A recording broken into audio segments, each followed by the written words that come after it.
भारतीय रुपया अमेरिकन डॉलरच्या तुलनेमध्ये आज 7 पैशांनी मजबूत झालेला आहे. 87.86 या पातळीवर बंद झाल्याची माहिती आहे. देशांतर्गत शेअर बाजारामधील सकारात्मक वातावरणासोबतच अमेरिका भारत व्यापार करार लवकरच होण्याच्या चर्चांमुळे रुपयाला बळ मिळालंय आणि या करारासंदर्भात गुंतवणूकदारांमध्ये वाढलेला आशावाद परकीय चलन बाजारामध्ये सुद्धा दिसून आलाय. जागतिक बाजारामधील स्थैर्य आणि परकीय गुंतवणुकीचा ओघ कायम राहिला तर रुपया आणखी मजबूत होण्याची शक्यता वर्तवली गेलेली आहे.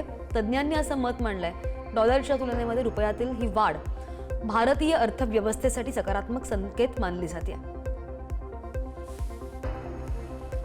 1 नोव्हेंबरपासून ग्राहकांना आपल्या बँक खात्यांमध्ये 4 नॉमिनी नियुक्त करण्याचा पर्याय मिळणार आहे. हे बदल बँकिंग लॉज अमेंडमेंट ॲक्ट 2025च्या नॉमिनेशनशी संबंधित तरतुदीनुसार लागू होत आहेत.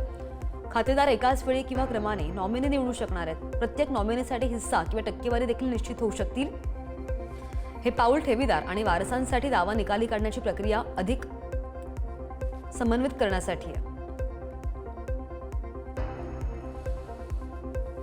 हिमाचल प्रदेशच्या राजधानी शिमलामध्ये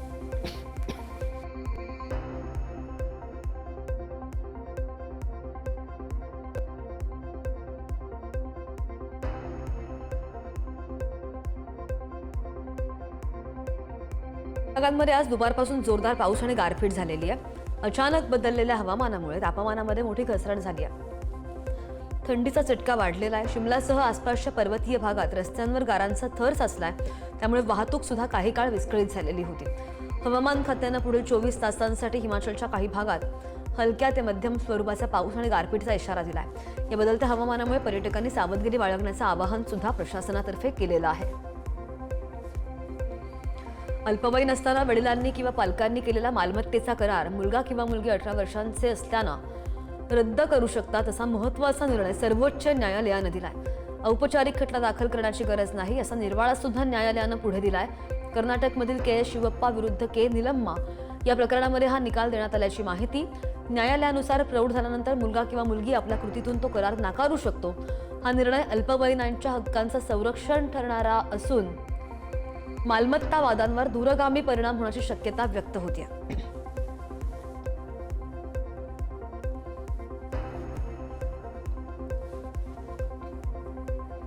ओडिशाच्या जिल्ह्यामध्ये एका अल्पवयीन तरुणाचा इंस्टाग्राम रील बनवत असताना रेल्वे ट्रॅकवर धडकून मृत्यू झालाय. दक्षिण काली मंदिरामधून परत येताना तो आपल्या आईसोबत ट्रॅकजवळ व्हिडिओ काढण्याचा प्रयत्न करत होता. सरकारी रेल्वे पोलिसांनी त्यानंतर घटनास्थळी पोहोचून मृतदेह ताब्यात घेतलाय. हा अपघात तरुणाच्या निष्काळजीपणामुळे झालेला आहे असा प्राथमिक तपासामधून निष्कर्ष समोर आलाय. सोशल मीडियावर व्हायरल होण्यासाठी अनेक तरुण आपले जीव धोक्यात घालतात, विशेषतः रील्स बनवण्यासाठी. रेल्वे ट्रॅकजवळ अशा निष्काळजीपणामुळे अपघात होणं हा गुन्हा असून अधिकाऱ्यांनी सुरक्षिततेकडे लक्ष देण्याचं आवाहन केलंय. मध्य प्रदेशमधील भोपाळमध्ये दिवाळीच्या काळामध्ये कार्बाइड गनचा वापर करताना अनेक मुलं गंभीर जखमी झाली आहेत. पीव्हीसी पाईप आणि कॅल्शियम कार्बाइडपासून बनवलेल्या ह्या घरगुती गनमुळे स्फोट होऊन 14 ते 15 मुलांची दृष्टी जाण्याची शक्यता आहे. रुग्णालयामध्ये 100हून अधिक प्रकरणं नोंदवली गेली असून काहींची डोळ्यांची शस्त्रक्रिया करावी लागली आहे. ही गन केवळ 150 ते 200 रुपयांमध्ये बाजारामध्ये सहज मिळते. कार्बाइड आणि पाण्याच्या मिश्रणामुळे होणाऱ्या स्फोटात डोळे आणि चेहऱ्यावर प्लास्टिकचे तुकडे घुसून गंभीर दुखापती होत आहेत. प्रशासनाने आता अशा गन्स जप्त करण्याची कारवाई सुरू केली आहे. पंतप्रधान मोदी यांच्या जीवनावर आधारित नवीन पुस्तक मोदीज मिशन उद्या म्हणजेच आज 24 ऑक्टोबरला प्रकाशित होणार आहे. प्रसिद्ध वकील वर्सीस देसाई यांनी लिहिलेल्या पुस्तकामध्ये मोदींच्या वडनगरमधील बालपणापासून ते पंतप्रधान कार्यालयापर्यंतच्या प्रवासाचा तपशीलवार आढावा दिला गेलाय. महाराष्ट्राचे मुख्यमंत्री देवेंद्र फडणवीस आणि राज्यपाल आचार्य देवव्रत यांच्या हस्ते प्रकाशन सोहळा पार पडेल.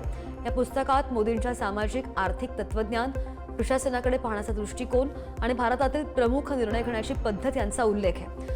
तसंच खोट्या अफवांपासून प्रशासनाला बाधा येण्याच्या प्रयत्नांचा पर्दाफाश सुद्धा यामध्ये करण्यात आला.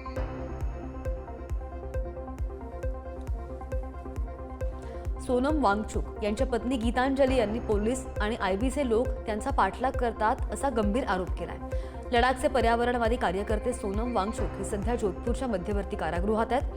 दरम्यान सोनम वांगचुक यांच्या पत्नी गीतांजली यांनी सर्वोच्च न्यायालयात बोलत असताना पोलीस आणि आयबीवर गंभीर आरोप केलेत. राजस्थान पोलीस इंटेलिजन्सचे ब्युरोचे अधिकारी माझ्यावर नजर ठेवून आहेत. मी जेव्हा माझे पती सोनम वांगचुक यांना भेटायला जाते तेव्हा दिल्लीला परत येईपर्यंत पोलीस माझ्यासह असतात. मला प्रत्येक गोष्ट त्यांच्या निगराणीखालीच करावी लागते, असं गीतांजली यांनी म्हटलंय.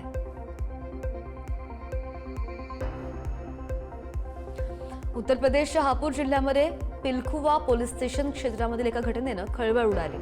दिवाळीच्या निमित्तानं सोशल मीडियावर रील बनवण्याच्या नादामध्ये एका तरुणाने चक्क पेट्रोल बॉम्ब फोडलेला आहे आणि या धक्कादायक घटनेमध्ये बॉम्ब फोडणारा तरुण स्वतः आणि त्याच्या बाजूला उभा असलेला दुसरा तरुण सुद्धा भाजले गेले. गंभीर जखमी झालेल्या दोन्ही तरुणांना तातडीने उपचारासाठी रुग्णालयात दाखल करण्यात आल्याची माहिती आहे. दोघांचीही प्रकृती अतिशय चिंताजनक आहे असंही बोललं जात आहे. रील बनवण्याच्या नादामध्ये दोघांचं आयुष्य धोक्यामध्ये आणि पोलिसांनी घटनेची नोंदही घेतली आहे. केरळच्या सबरीमाला मंदिरामध्ये सोन्याच्या तुटवड्या प्रकरणी विशेष तपास पथकाने माजी मंदिर अधिकारी बी मुरारी बाबू यांना घरातून अटक केली आहे.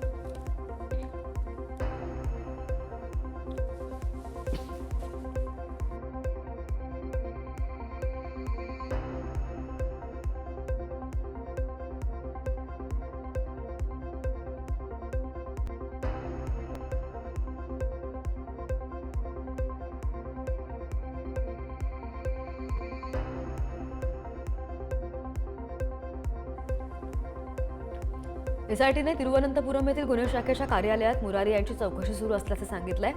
मुरारी ह्या मूर्तींच्या चौकटींवरील सोन्याच्या प्लेट्स आणि गर्भगृहाच्या दाराच्या चौकटींवरील सोन्याच्या प्लेट्स संदर्भात संरक्षण मंत्रालयानं गुरुवारी सुमारे 79,000 कोटी किमतीची प्रगत शस्त्र आणि लष्करी उपकरणं खरेदी करण्याच्या प्रस्तावांना मान्यता दिली आहे. संरक्षण सचिव राजनाथ सिंग यांच्या अध्यक्षतेखाली झालेल्या संरक्षण अधिग्रहण परिषदेच्या बैठकीत हा निर्णय घेतला गेलाय आणि या पैशांचा वापर नाग क्षेपणास्त्रांच्या खरेदीसाठी केला जाईल. समुद्र ते जमिनीवरील ऑपरेशन सुलभ करण्यासाठी लँडिंग प्लॅटफॉर्म डॉक बांधले जाते आणि यामध्ये नौदल, भारतीय लष्कर आणि हवाई दलासाठी अनेक महत्त्वाच्या प्रणालींचा समावेश आहे, ज्यांचा उद्देश लष्कराची क्षमता आणि तैनाती वाढवणं हा आहे. मंदिराच्या पुजाऱ्यांची विशेष जात आणि वंश असण्याची गरज नाही, हायकोर्टाने महत्त्वाचे निर्देश दिलेले आहेत. मंदिराच्या पुजाऱ्यांची नियुक्ती करताना कोणत्याही एका विशिष्ट जातीची किंवा वंशाची व्यक्तीची निवड करणं गरजेचं नाही, असे महत्त्वपूर्ण निर्देश केरळ हायकोर्टाने दिलेत. केरळ हायकोर्टाने मंदिरातील पुजाऱ्यांसंदर्भात महत्त्वपूर्ण निर्देश दिलेले आहेत. मंदिराच्या पुजाऱ्यांच्या नियुक्तीसंदर्भात हा निर्णय असून हा अतिशय महत्त्वाचा निर्णय मानला जातोय. मंदिराच्या पुजाऱ्यांची नियुक्ती करताना कोणत्याही एका विशिष्ट जातीची किंवा कोणत्याही वंशाची व्यक्तीची निवड करणं गरजेचं नाही. फक्त एका विशिष्ट जातीच्या व्यक्ती पुजारी असू शकत नाही, असे निर्देश हायकोर्टाने दिलेत.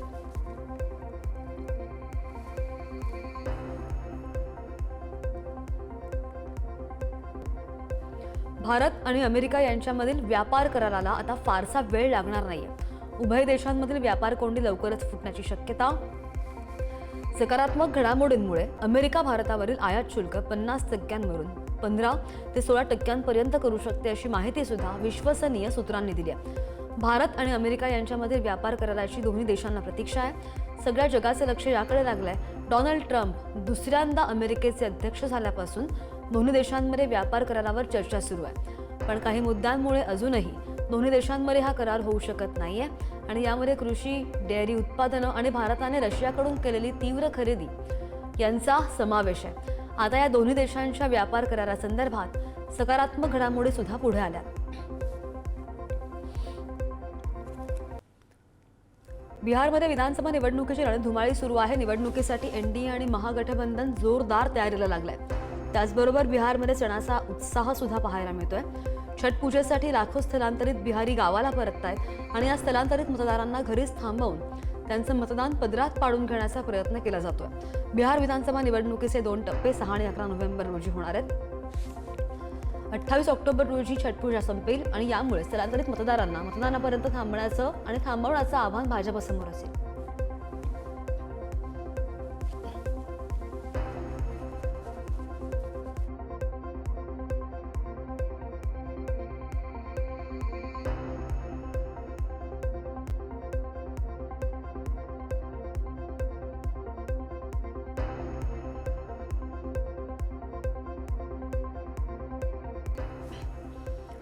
अमेरिकेमधील कॅलिफोर्नियामध्ये पंजाबमधील 21 वर्षीय जसप्रीत सिंग या ट्रक चालकाने दारूच्या नशेमध्ये भरधाव ट्रक चालवत तब्बल 10 वाहनांना धडक दिली.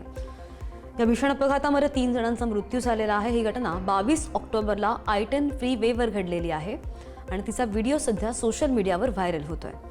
पोलिसांनी जसप्रीतला अटक केली असून तो अमेरिकेमध्ये बेकायदेशीररित्या राहत असल्याची माहिती मिळाली आहे. प्राथमिक तपासात मद्यधुंद अवस्थेमध्ये त्याने वेळेत ब्रेक न लावल्यानं स्पष्ट झालेलं आहे. सॅन काउंटी शेरीफ विभाग या प्रकरणाचा तपास करत आहे.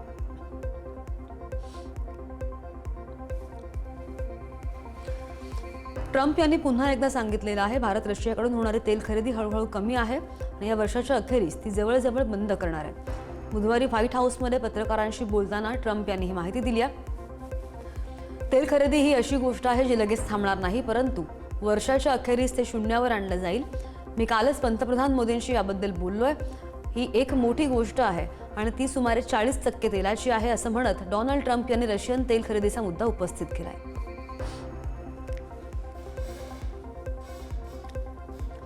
व्हेनेझुएलाने अमेरिकेला रशियन क्षेपणास्त्र तैनात केल्याचा इशारा दिलाय.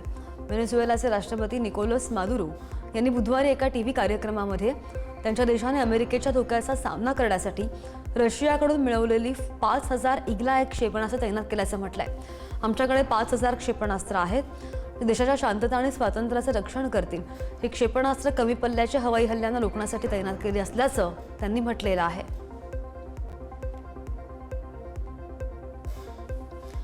पाकिस्तान आणि दहशतवादी गट तहरीक-ए-तालिबान पाकिस्तान यांच्यामध्ये पुन्हा तणाव वाढलेला आहे. TTPचा कमांडर कामिज यांनी पाकिस्तानचे लष्करप्रमुख असीम मुनीर यांना उघडपणे युद्धाचं आव्हान दिलंय. हिंमत असेल तर आमचा सामना करा असं एका व्हिडिओ संदेशामध्ये म्हणत त्याने पाकिस्तानच्या सैन्याला थेट धमकी दिली आहे. काही दिवसांपूर्वी पाकिस्तानने TTP प्रमुख नूर वली महसूद ठार केल्याचा दावा केलेला होता, मात्र TTPने तो फेटाळून लावला आहे आणि याच पार्श्वभूमीवर पुन्हा संघर्षाची भीती निर्माण झाली आहे. कायजिमवर पाक सरकारने 10 कोटी रुपयांचं बक्षीस जाहीर केलंय. व्हेनेझुएलामधील सॅन क्रिस्टोबल शहरामध्ये भीषण विमान दुर्घटना झाली आहे. टेक ऑफ नंतर काही क्षणात विमान कोसळून मोठा स्फोट झालेला आहे आणि ज्यामध्ये 2 वैमानिकांचा मृत्यू झाला आहे. या घटनेचा व्हिडिओ सोशल मीडियावर वेगाने व्हायरल होतोय. विमानाने उड्डाण घेतल्यानंतर सुद्धा काही वेळातच तांत्रिक बिघाड झाला आणि त्यामुळे अपघात झाला असावा असा प्राथमिक अंदाज असल्याची माहिती सुद्धा काही स्थानिक अधिकाऱ्यांनी दिली आहे. या घटनेनंतर बचाव पथक आणि अग्निशमन दलाने तात्काळ घटनास्थळी दाखल होऊन आग विझवलेली आहे. नागरी विमान वाहतूक संस्थेने या भीषण दुर्घटनेच्या चौकशीचे आदेशही दिले.